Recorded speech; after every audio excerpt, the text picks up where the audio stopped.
Welcome to Manepata. If you like our videos, please subscribe our channel. ಈ ವಿಡಿಯೋದಲ್ಲಿ 6ನೇ ತರಗತಿಯ ಅಧ್ಯಾಯ 3ರ ಕೊನೆಯ ಅಭ್ಯಾಸ 3.7ರ ಲೆಕ್ಕಗಳನ್ನು ತಿಳಿಯುವ. ಮೊದಲನೇದು, ರೇಣು 75 ಕೆಜಿ ಮತ್ತು 69 ಕೆಜಿ ತೂಕಗಳಿರುವ 2 ಚೀಲ ಗೊಬ್ಬರವನ್ನು ಖರೀದಿಸುತ್ತಾನೆ.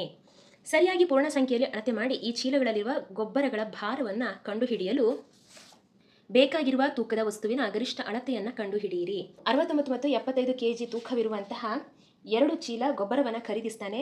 ನಾವೇನು ಮಾಡಬೇಕಂದ್ರೆ ಆ ಚೀಲಗಳಲ್ಲಿರುವ ಗೊಬ್ಬರಗಳ ಭಾರವನ್ನು ಕಂಡುಹಿಡಬೇಕಾದ್ರೆ ತೂಕದ ವಸ್ತುವಿನ ಗರಿಷ್ಠ ಅಳತೆಯನ್ನು ಕಂಡುಹಿಡಬೇಕು. ಅಂದರೆ ಮೋಸ ಮಾಡುವ ಮಕ್ಕಳೇ, 25 75, ಇಲ್ಲಿ 25 ಬಂದಿದೆ, 5 25, ಹಾಗೆಯೇ 69 3 23 69, 75ರ ಅಪವರ್ತನ ಯಾವುದೆಲ್ಲ ಸಿಕ್ಕಿದೆ? 3 × 5 × 5. ಇನ್ನು 69ರ ಅಪವರ್ತನ 3 × 23 ಸಿಕ್ಕಿದೆ. ಆಗಿರೋದು ಯಾವ್ದು ಮಕ್ಕಳು? ಇದರಲ್ಲಿ 3. ಹಾಗಾದರೆ ರೇಣುವಿಗೆ ಗೊಬ್ಬರಗಳ ಭಾರವನ್ನು ಕಂಡುಹಿಡಲಿಕ್ಕೆ ಬೇಕಾಗಿರುವಂತಹ ಗರಿಷ್ಠ ಅಳತೆ 3 ಕೆಜಿ. 3 ಹುಡುಗರು ಒಂದೇ ಸ್ಥಳದಿಂದ ಜೊತೆಯಾಗಿ ಹೆಜ್ಜೆ ಹಾಕುತ್ತಾ ಸಾಗುತ್ತಾರೆ. ಅವರ ಹೆಜ್ಜೆಯ ಅಳತೆಗಳು ಕ್ರಮವಾಗಿ 63 ಸೆಂಟಿಮೀಟರ್, 70 ಸೆಂಟಿಮೀಟರ್ ಮತ್ತು 77 ಸೆಂಟಿಮೀಟರ್ ಇವೆ. ಪ್ರತಿಯೊಬ್ಬರು ಸಮಾನ ದೂರವನ್ನು ಪೂರ್ಣ ಹೆಜ್ಜೆಗಳಲ್ಲಿ ಹಾಕಿ ಕ್ರಮಿಸಿದರೆ ಅವರು ಕ್ರಮಿಸುವ ಕನಿಷ್ಠ ದೂರವನ್ನು ಕಂಡುಹಿಡಿಯಿರಿ. ಇಲ್ಲಿ ಏನು ಮಾಡಬೇಕಾಗತ್ತೆ? ಲಸ ತೆಗಿಬೇಕಾಗತ್ತೆ. ಯಾಕೆಂದರೆ 3 ಹುಡುಗರು ಒಂದೇ ಸ್ಥಳದಿಂದ ಸಾಗ್ತಾರೆ. ಆದರೆ ಆ ಹೆಜ್ಜೆಯ ಅಳತೆ ಏನಿದೆ, ವೇರಿಯೇಷನ್ಸ್ 23 ಸೆಂಟಿಮೀಟರ್, ಇನ್ನು 70 ಸೆಂಟಿಮೀಟರ್ ಮತ್ತು 73 ಸೆಂಟಿಮೀಟರ್ ಈ ಹೆಜ್ಜೆಯಲ್ಲೇ ಅವ್ರು ಏನು ಮಾಡ್ತಾರೆ? ಸಾಗ್ತಾರೆ. ಪ್ರತಿಯೊಬ್ಬರು ಸಮಾನ ದೂರವನ್ನು ಪೂರ್ಣ ಹೆಜ್ಜೆಗಳನ್ನು ಹಾಕಿ ಕ್ರಮಿಸಬೇಕಾದ್ರೆ ಅವರು ಕ್ರಮಿಸುವಂಥ ಕನಿಷ್ಠ ದೂರವನ್ನು ಕಂಡುಹಿಡಬೇಕಾಗುತ್ತೆ. 63 70 77ರ ಲಸ ತಗೊಳ್ಳುವ ಮಕ್ಕಳೇ. ಮೋಸವನ್ನು ಮಾಡುವಾಗ ನಾವೇನು ಮಾಡ್ತೇವೆ? ಸಪ್ರೇಟ್ ಆಗಿ ಮಾಡ್ತೇವೆ. ಇನ್ನು ಲಸ ತೆಗೆಯುವಾಗ ನೋಡಿ, ಈ ರೀತಿ ಒಂದೇ ಕಡೆಯಲ್ಲಿ ಆ 3 ಸಂಖ್ಯೆಗಳನ್ನು ಬರ್ಕೋಬೇಕಾಗತ್ತೆ. ಈಗ 63 70 77, 7 9 63, 7 10 70, 7 11 77. ಇವಾಗ 9 10 12, 3 3 3 9. ಇಲ್ಲೂ ಕೂಡ 3ರಲ್ಲೇ ಹೋಗ್ಬೇಕಂತಿಲ್ಲ, ಅದನ್ನು ಹಾಗೇ ಬರ್ಕೊಳ್ವ. ನೆಕ್ಸ್ಟು 5, ಈ 3ಅನ್ನು ಹಾಗೆ ಬರ್ಕೊಳ್ವ. 5 2 10, ಇನ್ನು 11ಅನ್ನು ಹಾಗೆ ಬರ್ಕೊಳ್ವ. ಪುನಃ 3 1 3, 2 ಮತ್ತು 11ಅನ್ನು ಹಾಗೆ ಕೆಳಗೆ ಬರ್ಕೊಳ್ವ. ಇವಾಗ 2 1 2, 1ಅನ್ನು ಹಾಗೆ ಬರ್ಕೊಳ್ವ. ಇನ್ನು 11ಅನ್ನು ಹಾಗೆ ಬರ್ಕೊಳ್ವ. 11 1 11, ಅಲ್ಲಿಗೆ ಲಾಸ್ಟಿಗೆ ನಮಗೆ ಸಿಕ್ತಿ ಅಲ್ಲದು 1 ಸಿಕ್ತಲ್ವಾ.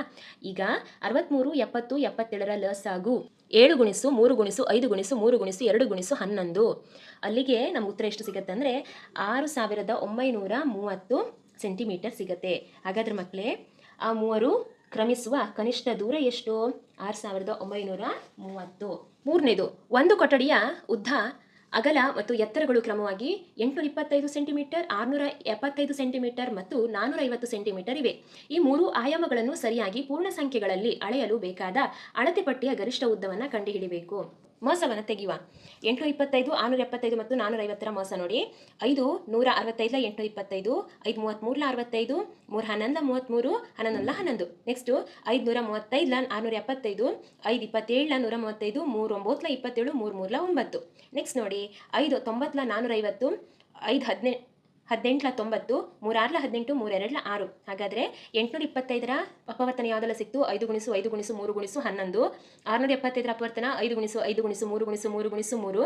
450ರ ಅಪವರ್ತನ 5 × 5 × 3 × 3 × 2. ಹಾಗಾದರೆ ಸಾಮಾನ್ಯವಾಗಿರುವುದು ಯಾವುದಿಲ್ಲಿ?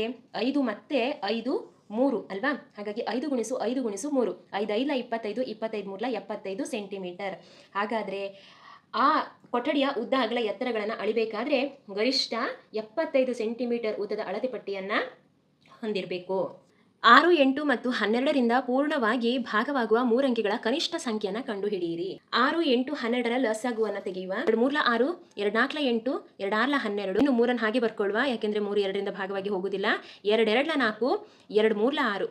ಇಲ್ಲಿ 3 3 1 3, 2ಅನ್ನು ಹಾಗೆ ಬರ್ಕೊಳ್ಳುವ. 3 1 3, ಇನ್ನು 2 1 1 1. ನೆಕ್ಸ್ಟ್ ನೋಡಿ, 6 8 12ರ ಲಸಾಗು ಎಷ್ಟು ಸಿಕ್ಕಿದೆ? 2 × 2 × 3 × 2. 2 2 4, 4 3 12, 12 2 24 ಸಿಕ್ಕಿದೆ. ಮಕ್ಕಳೇ, 3 ಅಂಕಿಯ ಚಿಕ್ಕ ಸಂಖ್ಯೆ ಯಾವುದು? 100 ಅಲ್ವಾ. 100 ಎನ್ನುವುದು 3 ಅಂಕಿಯ ಚಿಕ್ಕ ಸಂಖ್ಯೆ. ಹಾಗಾದರೆ 24 ಭಾಗಿಸು 100 ಮಾಡುವ. 24 ಎಷ್ಟನ? 100 ಅಥವಾ 100ಕ್ಕೆ ಹತ್ತಿರವಾದದ್ದು 24 4 96. ಎಷ್ಟು ಉಳಿಯುತ್ತೆ? 4 ಉಳಿಯುತ್ತೆ. 24ರಲ್ಲಿ 4 ಕಳೆದಾಗ 20 ಉಳಿಯುತ್ತೆ. ಅತಿ ಚಿಕ್ಕ ಸಂಖ್ಯೆ 100. ಇನ್ನು 100 ಕೂಡಿಸು 24ರಲ್ಲಿ 4 ಕಳೆದ್ರೆ 20 ಎಷ್ಟಾಯಿತು? 120 ಆಯಿತು. ಹಾಗಾದರೆ ಈ ಕನಿಷ್ಠ ಸಂಖ್ಯೆಯು ಈ 3 ಸಂಖ್ಯೆಗಳಿಂದ ಭಾಗಿಸಿ ಹೋಗುತ್ತಲ್ವಾ. ನೋಡಿ, 6 × 20 120, 8 × 15 ಕೂಡ 120, ಇನ್ನು 12 ಗುಣಿಸು 10 ಸಮ 120. ಹಾಗಾದರೆ 6, 8, 12ರಿಂದ ಪೂರ್ಣ ಭಾಗವಾಗುವಂಥ ಮೂರಂಕಿಯ ಕನಿಷ್ಠ ಸಂಖ್ಯೆ ಎಷ್ಟು ಮಕ್ಕಳೇ? 120. ಐದನೇ ನೋಡಿ, 8, 10, 12ರಿಂದ ಪೂರ್ಣವಾಗಿ ಭಾಗವಾಗುವ ಮೂರಂಕಿಯ ಗರಿಷ್ಠ ಸಂಖ್ಯೆಯನ್ನು ಕಂಡುಹಿಡಿಯಿರಿ. 8, 10, 12 ಈ ಸಂಖ್ಯೆಗಳನ್ನು ಲಸ ಮಾಡ್ಕೊಳ್ವ. 2 4 8, 2 5 10, 2 6 12, 2 2 4, 5 ಹಾಗೆ ಬರೆಯುವ, 2 3 6, ಇನ್ನು 2 1 2, 5 ಮತ್ತು 3 ಹಾಗೆ ಬರ್ಕೊಳ್ವ, 5 1 5, 3 ಹಾಗೆ ಬರ್ಕೊಳ್ಳುವ, 3 1 3. ಅಲ್ಲಿಗೆ 8, 10, 12ರ ಲಸ ಎಷ್ಟು ಸಿಕ್ತು? 2 ಗುಣಿಸು 2 ಗುಣಿಸು 2 ಗುಣಿಸು 5 ಗುಣಿಸು 3, 2 2 4, 4 2 8, 8 5 40, 43 120 ಸಿಕ್ತು. ನಾವೇನು ಮಾಡಬೇಕಂದ್ರೆ ಮೂರಂಕಿಯ ಗರಿಷ್ಠ ಸಂಖ್ಯೆಯನ್ನು ತಗೋಬೇಕು. ಮೂರಂಕಿಯ ಗರಿಷ್ಠ ಸಂಖ್ಯೆ ಎಷ್ಟು ಮಕ್ಕಳೇ? 999 ಅಲ್ವಾ? ಈ 999 ಎನ್ನುವುದು 8, 10, 12ರಿಂದ ಭಾಗವಾಗುವುದಿಲ್ಲ. ಹಾಗಾಗಿ ನಾವೇನು ಮಾಡಬೇಕಂದ್ರೆ ಇದನ್ನು ಡಬಲ್ ಮಾಡ್ಕೊಳ್ತಾ ಹೋಗಬೇಕು. ನೋಡಿ, 120 ಗುಣಿಸು 2 ಎಷ್ಟಾಯಿತು? 240. 240ಕ್ಕೂ ಪುನಃ 2ರಿಂದ ಗುಣಿಸಬೇಕು, 480 ಸಿಕ್ತು. ಈಗ 480ಕ್ಕೆ ಪುನಃ 2ರಿಂದ ಗುಣಿಸಿದಾಗ ನಮಗೆ 960 ಸಿಕ್ತು. ಇಲ್ಲಿ 960ಕ್ಕೂ ನಾವು 2ರಿಂದ ಗುಣಿಸಿದಾಗ ಮಕ್ಕಳೇ 1000ದ ಮೇಲ್ ಹೋಗುತ್ತೆ. ಹಾಗಾಗಿ 999 ಎನ್ನುವುದು ಮೂರಂಕಿಯ ಗರಿಷ್ಠ ಸಂಖ್ಯೆ. ಅದಕ್ಕೆ ನಿಯರೆಸ್ಟ್ ಆಗಿರೋದು ಯಾವುದು? 960. ಹಾಗಾದರೆ ಈ 960 ಎನ್ನುವುದು ಈ ಮೂರೂ ಸಂಖ್ಯೆಗಳಿಂದ ನಿಶೇಷವಾಗಿ ಭಾಗವಾಗಿ ಹೋಗಬೇಕು. ನೋಡಿ, 8 120 960, 10 96 960, 12 80 960. ಹಾಗಾದರೆ ಆ ಸಂಖ್ಯೆ ಯಾವುದು? 960. 3 ಪ್ರತ್ಯೇಕ ಕವಲು ದಾರಿಗಳಲ್ಲಿ ದಾರಿದೀಪಗಳು ಕ್ರಮವಾಗಿ 48 ಸೆಕೆಂಡ್ಗಳು, 72 ಸೆಕೆಂಡ್ಗಳು, ಇನ್ನು 108 ಸೆಕೆಂಡ್ಗಳಲ್ಲಿ ಬದಲಾಗುತ್ತಿರುತ್ತದೆ. ಅಂದರೆ 3 ಕವಲು ದಾರಿ ಇದೆ. ಆ ದಾರಿಯಲ್ಲಿರುವಂಥ ದಾರಿದೀಪ 48 ಸೆಕೆಂಡ್ಗೊಮ್ಮೆ, ಇನ್ನೊಂದು ದಾರಿಯಲ್ಲಿ 72 ಸೆಕೆಂಡ್ಗೊಮ್ಮೆ, ಇನ್ನು 108 ಸೆಕೆಂಡ್ಗೊಮ್ಮೆ ಏನಾಗ್ತಾ ಇರುತ್ತೆ? ಬದಲಾಗ್ತಾ ಇರುತ್ತೆ. ಅವುಗಳೆಲ್ಲವುಗಳು ಬೆಳಿಗ್ಗೆ 7 ಸಮಯದಲ್ಲಿ ಏಕಕಾಲದಲ್ಲಿ ಬದಲಾಯಿತು. ದಾರಿದೀಪ ಬೆಳಿಗ್ಗೆ 7 ಗಂಟೆಗೆ ಏನಾಯಿತು? ಬದಲಾಯಿತು. ಹಾಗಾದರೆ ಮುಂದೆ ಯಾವ ಸಮಯದಲ್ಲಿ ಮತ್ತೆ ಏಕಕಾಲದಲ್ಲಿ ಬದಲಾಗುತ್ತೆ ಅನ್ನೋದನ್ನು ನೋಡುವ. 48, 72 ಮತ್ತು 108ರ ಲಸ ತೆಗಿಬೇಕು.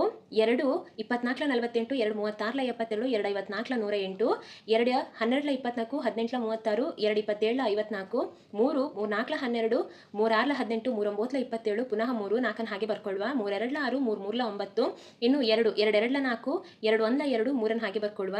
ನೆಕ್ಸ್ಟು 3 1 3, 8 72 108ರ ಲಸ 2 ಗುಣಿಸು 2 ಗುಣಿಸು 3 ಗುಣಿಸು 3 ಗುಣಿಸು 2 ಗುಣಿಸು 2 ಗುಣಿಸು 3, 232 ಸೆಕೆಂಡ್ಗಳು ಸಿಕ್ತು. ಈ 432 ಸೆಕೆಂಡ್ಗಳಲ್ಲಿ ಅಲ್ಲೇನಾಗುತ್ತೆ ಅಂದರೆ ದಾರಿದೀಪಗಳು ಬದಲಾಗ್ತಾ ಇರುತ್ತೆ. ಅಂದರೆ ಮುಂದಿನ ದಾರಿದೀಪ ಏಕಕಾಲದಲ್ಲಿ 432 ಸೆಕೆಂಡ್ಗಳಲ್ಲಿ ಏನಾಗುತ್ತೆ ಅಂದರೆ ಬದಲಾಗುತ್ತೆ. ಹಾಗಾದರೆ ಇದು ಸೆಕೆಂಡಲ್ಲಿದೆ. ನಾವು ಇದನ್ನು ಏನು ಮಾಡಬೇಕು? ನಿಮಿಷಕ್ಕೆ ಪರಿವರ್ತಿಸ್ಕೊಳ್ಬೇಕು. ನೋಡಿ, 1 ನಿಮಿಷ ಅಂದರೆ 60 ಸೆಕೆಂಡ್ ಆಯಿತಾ? 60 ಭಾಗಿಸು 432 ಮಾಡಿದಾಗ 67 420, ಶೇಷ 12 ಉಳಿಯುತ್ತೆ. ಬೆಳಿಗ್ಗೆ 7 ಗಂಟೆ 7 ನಿಮಿಷ 12 ಸೆಕೆಂಡಿಗೆ ಆ ದಾರಿದೀಪ ಬದಲಾಗುತ್ತೆ. 7 ಗಂಟೆಗೆ ಅದೇನಾಗಿರುತ್ತೆ ಅಂದರೆ ಬದಲಾವಣೆ ಆಗಿತ್ತು. ಅದೇ ರೀತಿ ಬೆಳಗಿನ 7 ಗಂಟೆ 7 ನಿಮಿಷ 12 ಸೆಕೆಂಡಿಗೆ ಆ ದಾರಿದೀಪ ಆಗುತ್ತದೆ. 3 ಟ್ಯಾಂಕರ್ಗಳು ಕ್ರಮವಾಗಿ 403 ಲೀಟರ್, 437 ಲೀಟರ್ ಮತ್ತು 465 ಲೀಟರ್ ಡೀಸೆಲ್ ತುಂಬಿಕೊಂಡಿದೆ. ಅವುಗಳು ಸರಿಯಾಗಿ ಪೂರ್ಣ ಸಂಖ್ಯೆಗಳಲ್ಲಿ ಅಳತೆ ಮಾಡಬಲ್ಲ ಗರಿಷ್ಠ ಗಾತ್ರದ ಪಾತ್ರೆಯ ಅಳತೆಯನ್ನು ಕಂಡುಹಿಡಿಯಿರಿ. ಈ 3 ಅಳತೆಗಳ ಮೊಸವನ್ನು ತೆಗಿಬೇಕು. 31 13 403, 31 14 34, 31 15 465. ಸಾಮಾನ್ಯವಾಗಿರೋದು 31, ಮೋಸ ನಮಗೆ ಸಿಕ್ತು 31. ಹಾಗಾದರೆ ಗರಿಷ್ಠ ಗಾತ್ರದ ಪಾತ್ರೆ ಅಳತೆ ಎಷ್ಟು? 31 ಲೀಟರ್. 6 15 18ರಿಂದ ಯಾವ ಕನಿಷ್ಠ ಸಂಖ್ಯೆಯನ್ನು ಭಾಗಿಸಿದಾಗ ಶೇಷ 5 ಆಗಿರುವುದು? ಅಂದರೆ ಈ 3 ಸಂಖ್ಯೆಯಿಂದ ಯಾವ ಕನಿಷ್ಠ ಸಂಖ್ಯೆ, ಯಾವ ಸಂಖ್ಯೆಯನ್ನು ಭಾಗಿಸಿದಾಗ ನಮಗೆ ಶೇಷ 5 ಉಳಿಯುತ್ತೆ? 6 15 18, 3 2 6, 3 5 15, 3 6 18, 2 1 2, 5 ಹಾಗೆ ಬರ್ಕೊಳ್ಳುವ, 2 3 6, 5 5 1 5, 3 ಹಾಗೆ ಬರ್ಕೊಳ್ಳುವ, 3 1 3. ಅಲ್ಲಿಗೆ 3 ಗುಣಿಸು 2 ಗುಣಿಸು 5 ಗುಣಿಸು 3 ಸಿಕ್ತು. ಅಂದರೆ 3 2 6, 6 5 30, 33 90 ಸಿಕ್ತು. ಅಲ್ಲಿ ಏನು ಕೇಳಿದ್ದಾರೆ ಮಕ್ಕಳೇ? ಯಾವ ಸಂಖ್ಯೆಯನ್ನು ಈ ಸಂಖ್ಯೆಯಿಂದ ಪೂರ್ಣವಾಗಿ ಭಾಗಿಸಿಯೂ ನಮಗೇನು ಸಿಗಬೇಕು? ಶೇಷ 5 ಸಿಗಬೇಕು. ಇಲ್ಲಿಗ ಈ 6ರಲ್ಲಿ 90 ಅಥವಾ 15ರಲ್ಲಿ 90 ಅಥವಾ 18ರಲ್ಲಿ 90 ನಾವು ಭಾಗಿಸಿದಾಗ ಶೇಷ 0 ಸಿಗುತ್ತೆ. ನೋಡಿ, 6 15 90, 15 6 90, 18 5 90, ಶೇಷ 5 ಸಿಗಬೇಕಾಗಿರುವ ಕಾರಣ ಈ 90ಕ್ಕೆ ಎಷ್ಟನ್ನು ಕೂಡಿಸ್ಬೇಕು? 5ಅನ್ನು ಕೂಡಿಸ್ಬೇಕು. 90 ಕೂಡಿಸು 5 95. ಹಾಗಾದರೆ ಆ ಕನಿಷ್ಠ ಸಂಖ್ಯೆ ಯಾವ್ದು ಮಕ್ಕಳೇ? 95. 18 24 ಮತ್ತು 32ರಿಂದ ಭಾಗವಾಗುವ 4 ಅಂಕಿಗಳ ಕನಿಷ್ಠ ಸಂಖ್ಯೆಯನ್ನು ಕಂಡುಹಿಡಿಯಿರಿ. ಅಂದರೆ ಈ 3 ಸಂಖ್ಯೆಗಳಿಂದ ಭಾಗವಾಗುವಂತಹ 4 ಅಂಕಿಗಳ ಕನಿಷ್ಠ ಸಂಖ್ಯೆಯನ್ನು ಕಂಡುಹಿಡಿಬೇಕು. ಲಸ ತೆಗೆಯುವ. 2 9 18, 2 12 24, 2 14 32, 3 3 9, 4 4 12, 16 ಹಾಗೆ ಬರೆಯುವ, 4 3 ಹಾಗೆ ಬರೆಯುವ, 4 1 4, 4 4 16, ಇನ್ನು 3 ಭಾಗಿಸುವ, 3 1 3, 4 ಮತ್ತು 1 ಹಾಗೆ ಬರ್ಕೊಳ್ಳುವ. ಇನ್ನು 4 1 4 ಅಲ್ಲಿಗೆ ಸಿಕ್ಕಂತಹ ಲಸ ಎಷ್ಟು? 2 ಗುಣಿಸು 3 ಗುಣಿಸು 4 ಗುಣಿಸು 3 ಗುಣಿಸು 4 ಅಂದರೆ 288 ಸಿಕ್ತು. 1000 ಎನ್ನುವುದು 4 ಅಂಕೆಯ ಕನಿಷ್ಠ ಸಂಖ್ಯೆ. ಸಿಕ್ಕಂಥ ಲಸ ಎಷ್ಟು? 288 ಸಿಕ್ತು. ಇವಾಗ ಏನು ಮಾಡುವ? ಈ ಸಂಖ್ಯೆಯನ್ನೇ ಡಬಲ್ ಮಾಡ್ಕೊಳ್ಳುವ. ನೋಡಿ, 288 ಗುಣಿಸು 2 576, 576 ಗುಣಿಸು 2 1152. 3 ಸಂಖ್ಯೆಗಳಿಂದ ಈ ಅಂಕೆ ಏನಾಗಬೇಕು? ಪೂರ್ಣವಾಗಿ ಭಾಗವಾಗಿ ಹೋಗಬೇಕು. ಹಾಗಾದ್ರಿಂದ 1152 ಕನಿಷ್ಠ ಸಂಖ್ಯೆ ಆಗಿದ್ದು 18, 24 ಮತ್ತು 32ರಿಂದ ಪೂರ್ಣವಾಗಿ ಈ ಸಂಖ್ಯೆ ಭಾಗವಾಗಿ ಹೋಗುತ್ತದೆ. 10ನೇದು, ಈ ಕೆಳಗಿನ ಸಂಖ್ಯೆಗಳ ಲಸಾಗು ಕಂಡುಹಿಡಿಯಿರಿ. ಅಂದರೆ ಲಘುತ್ತಮ ಸಾಮಾನ್ಯ ಗುಣಕವನ್ನು ಕಂಡುಹಿಡಿಬೇಕು. ಮತ್ತು 4ರ ಲಸ ನೋಡಿ, 3 3 9 4 ಹಾಗೆ ಬರೆಯುವ. 3 1 3 4 ಹಾಗೆ ಬರ್ಕೊಳ್ಳುವ. 2 1 2 2 2 4 2 1 2. ಹಾಗಾದರೆ ಇದರ 9 ಮತ್ತು 4ರ ಲಸ ನೋಡಿ, 3 ಗುಣಿಸು 3 ಗುಣಿಸು 2 ಗುಣಿಸು 2 ಅಂದರೆ 36 ಸಿಕ್ತು. ಈ 36ಕ್ಕೂ ಮತ್ತು 9 ಮತ್ತು 4ಕ್ಕೆ ಏನಾದರೂ ಸಂಬಂಧ ಇದೆಯಾ? ಹೌದಲ್ವಾ? ಯಾಕೆಂದರೆ 9 4 36, ಇಲ್ಲಿ ಸಿಕ್ಕಿರುವಂಥ ಲಸ ಕೂಡ 36. ನೆಕ್ಸ್ಟ್ ನೋಡಿ, 12 ಮತ್ತು 5, 2 6 12 5 ಹಾಗೆ ಬರ್ಕೊಳ್ಳುವ. 2 3 6 5 ಹಾಗೆ ಬರ್ಕೊಳ್ಳುವ. 3 1 3 5 ಹಾಗೆ ಬರ್ಕೊಳ್ಳುವ. 5 1 5. ಅಲ್ಲಿಗೆ ನಮ್ಗೆ ಸಿಕ್ಕಂಥ ಉತ್ತರ ಎಷ್ಟು? 2 ಗುಣಿಸು 2 ಗುಣಿಸು 3 ಗುಣಿಸು 5. ಇದರ ಲಸ 60. ಹಾಗಾದರೆ ಇದರಲ್ಲಿ ಏನಾದರೂ ಸಂಬಂಧ ಇದೆಯಾ? ನೋಡಿ, ಹೌದು. ಈ ಲಸಗಳ ಸಂಖ್ಯೆಯನ್ನು 12 5 60 ಗುಣಿಸಿದಾಗ ನಮ್ಗೆ ಬರುವಂಥ ಉತ್ತರನು ಲಸನು ಒಂದೇ ಆಗಿರುತ್ತದೆ. C1 ನೋಡಿ, 6 ಮತ್ತು 5, 3 2 6 5 ಹಾಗೆ ಬರ್ಕೊಳ್ಳುವ. 2 1 2 5 ಹಾಗೆ ಬರ್ಕೊಳ್ಳುವ. 5 1 5. ಅಲ್ಲಿಗೆ 6 ಮತ್ತು 5ರ ಲಸ ಎಷ್ಟು ಸಿಕ್ತು? 30 ಸಿಕ್ತು. ನೋಡಿ, 6 5 30. ಬಂದಂಥ ಲಸ ಮತ್ತು ಗುಣಲಬ್ಧಗಳು ಒಂದೇ ಸಮವಾಗಿದೆ. ನೆಕ್ಸ್ಟ್ D1 ನೋಡಿ, 15 ಮತ್ತು 4 ಬರ್ಕೊಳ್ಳುವ. 2 2 4 3 5 15 2 ಹಾಗೆ ಬರ್ಕೊಳ್ಳುವ. 5 1 5 2 ಹಾಗೆ ಬರ್ಕೊಳ್ಳುವ. 2 1 2. ಅಲ್ಲಿಗೆ 15 ಮತ್ತು 4ರ ಲಸ ನಮಗೆ 60 ಸಿಗುತ್ತೆ. ನೋಡಿ, 15 4 60. ಇವುಗಳೆಲ್ಲವುಗಳ ಲಬ್ಧ ಮತ್ತು ಲಸ ಒಂದೇ ಆಗಿವೆ. 11 ನೋಡಿ, ಒಂದು ಸಂಖ್ಯೆ ಇನ್ನೊಂದರ ಅಪವರ್ತನವಾಗಿರುವಂತಹ ಕೆಳಗಿನ ಸಂಖ್ಯೆಗಳ ಲಸಾಗುಗಳನ್ನು ಕಂಡುಹಿಡಿಯಿರಿ. ಪಡೆದಿರುವ ಉತ್ತರಗಳಲ್ಲಿ ನೀನು ಏನನ್ನು ಗಮನಿಸಿದೀಯಾ? 5 ಮತ್ತು 20ರ ಲಸ ನಮಗೆ 5 1 5 4 5 4 20 4 1 4 5 4 20 ಸಿಕ್ತು ಅಲ್ವಾ? ಇಲ್ಲಿ B1 ನೋಡಿ, 6 ಮತ್ತು 18, 6 1 6 6 3 18 3 1 3 6 3 18 ಸಿಕ್ತು. ನೆಕ್ಸ್ಟು 12 ಮತ್ತು 48ರದ್ದು ನೋಡಿ, 2 6 12 2 24 48 2 3 6 2 12 24 3 1 3 3 4 12 4 1 4. ಅಲ್ಲಿಗೆ 2 ಗುಣಿಸು 2 ಗುಣಿಸು 3 ಗುಣಿಸು 4 ಅಂದರೆ 48 ಸಿಕ್ತು. ನೆಕ್ಸ್ಟ್ ನೋಡಿ, D1 9 ಮತ್ತು 45ರಲ್ಲಿ 9 1 9 9 5 45 5 1 5. ಅಲ್ಲಿಗೆ 9 5 45 ಉತ್ತರ ಸಿಕ್ತು. ಈ ಉತ್ತರಗಳನ್ನೆಲ್ಲ ಸರಿಯಾಗಿ ಪರಿಶೀಲಿಸಿ ಮಕ್ಕಳೇ. ಏನನ್ಸುತ್ತೆ? ಕೊಟ್ಟಿರುವಂತಹ ಲಸಾಗುಗಳಲ್ಲಿರುವಂತಹ ದೊಡ್ಡ ಸಂಖ್ಯೆಯು ನಮ್ಗೆ ಸಿಕ್ಕಂಥ ಉತ್ತರವು ಒಂದೇ ಆಗಿದೆ ನೋಡಿ.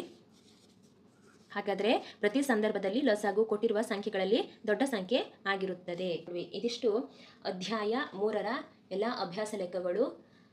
ಮುಂದಿನ ಅಧ್ಯಾಯದ ಜೊತೆ ಮತ್ತೆ ಭೇಟಿಯಾಗುವ. ಈ ವಿಡಿಯೋಗಳು ಇಷ್ಟವಾದರೆ ಲೈಕ್ ಮಾಡಿ, ಶೇರ್ ಮಾಡಿ, ಸಬ್ಸ್ಕ್ರೈಬ್ ಮಾಡಿ ನಮ್ಮನ್ನು ಪ್ರೋತ್ಸಾಹಿಸಿ. Thank you.